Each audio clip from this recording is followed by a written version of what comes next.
این ویدیو خلاصه روزای 4 تا 10 چالشه و از اونجایی که یک سری مسائل تو کشور پیش اومد و بعدش هم نتا قطع شد، من نتونستم برای هر روز چالش یک ویدیو آپلود کنم.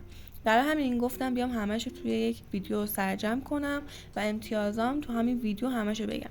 خب بریم سراغ امتیازام. این چالش بیشتر برای درس خوندن بود، ولی خب من درس نخوندم. زبانم که نخونده بودم اون روز و کلا امتیازم شده 6. روز پنجمم زبان نخوندم و امتیازم شده 8. کلا در حق این زبان بدبخت تا الان اچاف شده. حالا ببینیم روزای بعدی چیکار کردم. روز ششمم دوباره زبان نخوندم و درسم کم خوندم و نمرم شده 7. من سری دیگه اصلا زبان رو نمیذارم تو اهداف، فایده نداره. روز هفتمم زبان نخوندم. اصلا من چرا اینو گذاشتم تو اهداف؟ نمرم هم شده 8. اگه خوابیدن رو به جای زبان میذاشتم الان نمرم خیلی بالاتر بود.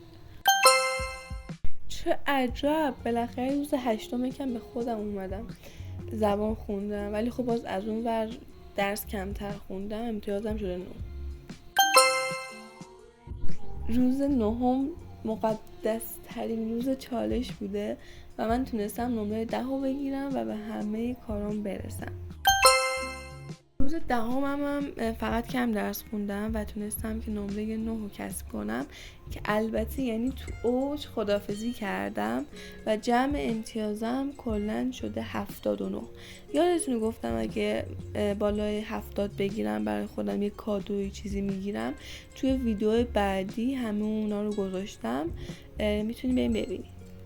اگرم دوست داشتی چنلم سابسکرایب کن، لایک هم یادت نره.